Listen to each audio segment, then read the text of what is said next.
India Britishers का दिया हुआ एक नाम है जो हमारे लिए गाली। ये सरकार की योजनाओं को पहले से ही जान लेते हैं। सरकार क्या करने वाली है ये इनके विशेष सूत्र पहले से ही जान लेते हैं। चलिए ठीक है, मानते हैं नेता मंत्री अनपढ़ होते हैं, बिना पढ़े लिखे नेता बन जाते हैं। देखिए यहाँ पर मोदी जी को अनपढ़ नहीं कहा जा रहा है क्योंकि वो एमए कर चुके हैं, उनकी डिग्री दिखाई जा चुकी है। उससे पहले बात करते हैं कि अपने देश का असल में नाम है क्या। तो अगर मोदी जी आज प्रधानमंत्री नहीं होते तो वह नासा में साइंटिस्ट तो जरूर हो। ये बात कर लेते हैं कि इंडिया नाम आया कहाँ से। ये ब्रिटिशर्स ने दिया है या पहले से ही इंडिया नाम आ चुका था। हमारा देश तो देश लग ही नहीं रहा है, बिग बॉस का घर हो गया है जो हर बात पे डिबेट चालू हो जाता है। यहाँ के नेता मंत्री सोशल मीडिया पर पहुंच के बवाल काटना शुरू कर देते हैं। चलिए ठीक है, मानते हैं नेता मंत्री अनपढ़ होते हैं, बिना पढ़े लिखे नेता बन जाते हैं, लेकिन यहाँ पर आजकल के वेल एजुकेटेड एंकर भी अनपढ़ों जैसा व्यवहार करते हैं, फालतू के डिबेट में पहुंच जाते हैं सोशल मीडिया पर। देखिए यहाँ पर मोदी जी को अनपढ़ नहीं कहा जा रहा है क्योंकि वो एमए कर चुके हैं, उनकी डिग्री दिखाई जा चुकी है। तो point be noted my lord, Modi ji को हमने अनपढ़ नहीं कहा है। तो अगर मोदी जी आज प्रधानमंत्री नहीं होते तो वह नासा में साइंटिस्ट तो जरूर होते। तो आज बात करेंगे फालतू की, जो फालतू का डिबेट चल रहा है इस देश में, इंडिया वर्सेस भारत। नमस्कार, मैं सर्वेश्वर पांडे। मतलब 75 साल हो गया है आज़ादी को और भारत अमृत महोत्सव भी मना लिया है, लेकिन अभी तक यही डिसाइड नहीं हो पाया है कि हमारे देश का नाम क्या होगा। और भक्तों की अगर माने तो 10 साल तो हो ही गए हैं आज़ादी को, फिर भी नाम डिसाइड नहीं हुआ। चलिए ये बताते हैं कि माजरा शुरू कहाँ से हुआ। जब G20 के मेहमानों को द्रौपदी मुर्मू आमंत्रण पत्र भेजती हैं, तब उनके पत्र पे लिखा रहता है प्रेसिडेंट ऑफ भारत, ना कि प्रेसिडेंट ऑफ इंडिया। फिर उसके बाद से कुछ चंद मीडिया हाउसेस को विशेष सूत्रों द्वारा पता चलता है कि मोदी जी एक रेजुलेशन लाने वाले हैं जिसमें इंडिया का नाम बदलकर भारत कर दिया जाएगा। ये जो विशेष सूत्र होते हैं ना मीडिया हाउसेस के, पता नहीं कहाँ से खबर ले आते हैं। ये सरकार की योजनाओं को पहले से ही जान लेते हैं। सरकार क्या करने वाली है ये इनके विशेष सूत्र पहले से ही जान लेते हैं। जैसे नोटबंदी जान गए, जीएसटी जान गए, 370 जान गए, सर्जिकल स्ट्राइक जान गए। खैर चलिए मुद्दे पर आते हैं। कुछ दिन पहले एक मीडिया हाउसेज ने खबर छापा था कि मोदी जी एक रेजुलेशन लाने वाले हैं जिसमें इंडिया का नाम बदलकर भारत कर दिया जाएगा। और ये खबर बाहर आते ही बवाल कटना शुरू हो गया। ये तो लाजमी था, बवाल कटेगा ही। सोशल मीडिया पर लोग अपना अपना पक्ष देना शुरू कर दिए। कुछ लोग कहे कि इंडिया सही है, कुछ लोग बोले भारत सही है, भारत हमारी संस्कृति, सभ्यता और धर्म से आया हुआ है, इंडिया ब्रिटिशर्स का दिया हुआ एक नाम है जो हमारे लिए गाली है। ये जो गाली वाली बात है ये कहे थे बीजेपी नेता हरनाथ सिंह यादव।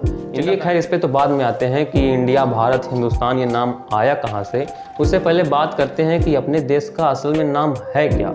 इसीलिए हमने पहले ही कहा था कि ये जो नेता है बिना पढ़े लिखे नेता बन जाते हैं। अगर पॉलिटी पढ़ के नेता बने होते तो इनको पता चलता कि भारत के संविधान का पहला आर्टिकल है जिसमें लिखा है India that is Bharat shall be a union of state, यानी भारत अर्थात इंडिया राज्यों का संघ होगा। मतलब हमारे देश का नाम भारत और इंडिया दोनों है। जैसे बरसात, रेन, वर्षा, बारिश ये सब एक ही चीजें होती हैं, वैसे भारत और इंडिया दोनों एक ही चीजें हैं।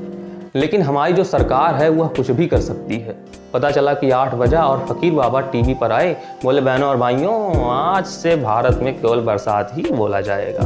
तो उसका तो भरोसा नहीं है, वो कुछ भी कर सकते हैं, अजर अमर।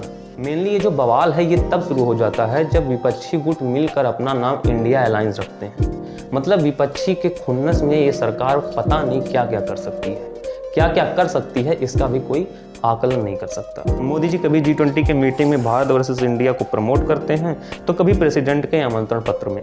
चलिए बात कर लेते हैं कि इंडिया नाम आया कहाँ से। ये ब्रिटिशर्स ने दिया है या पहले से ही इंडिया नाम आ चुका था, या इंडिया नाम का इजाद हो चुका था। 1000 साल पहले ईरान जो उस समय पर्सिया हुआ करता था, वहाँ से आए लोग को भारत में पारसी कहते थे। जो सिंधु नदी को हिंदू नदी कहते थे पर्शियन लैंग्वेज में। और फिर ग्रीक लोग हिंद को इंदु या इंडस कहते थे, क्योंकि यच का जो प्रोनाउंसिएशन है वह ग्रीक भाषा में है ही नहीं। यानी कि यहीं से आया हुआ है इंडस रिवर और इंडस वैली, और इंडस से आया हुआ है इंडिया। तो कहने का मतलब ये है कि जो इंडिया नाम है ये हजारों साल पुराना है। क्या होता है कि इंडिया में बड़ी जल्दी नाम को बदनाम किया जाता है। जैसे नेताजी ने कहा, मतलब बदनाम किया, कि इंडिया जो नाम है वो ब्रिटिशर्स के द्वारा दिया गया जो हमारे लिए गाली है। और केवल नेताजी नहीं, इंडियन क्रिकेटर वीरेंद्र सहवाग का भी यही कहना है कि जो ये इंडिया नाम है वह विदेशी लोगों के द्वारा दिया गया है, इसीलिए इंडिया का नाम बदलकर भारत तो करना ही चाहिए। तो चाचा वीरेंद्र, आप जो चेकअप पाते थे मैच जीतने या हारने के बाद, उसका पैसा वापस कर दो, क्योंकि वह इंडिया के नाम से ही इशू होता था। जब जागो तभी सवेरा। कहने का मतलब है कि इंडिया कहो, हिंदुस्तान कहो, भारत कहो, कुछ भी कहो, कोई फर्क नहीं पड़ता है, सब अपने ही देश का नाम है। लेकिन समस्याएं तब बढ़ जाती हैं जब एक नाम को बढ़ाने के चक्कर में दूसरे नाम को बदनाम किया जाता है। जैसे मोदी जी को बढ़ाने के चक्कर में नेहरू को गरियाया जाता है। यानी मेरे कहने का मतलब है कि कुछ भी कहो, इंडिया बोलो, भारत बोलो, हिंदुस्तान बोलो, कुछ भी बोलो, लेकिन एक नाम को बढ़ाने के चक्कर में किसी दूसरे नाम को बदनाम न करो। बहुत बहुत धन्यवाद आपको।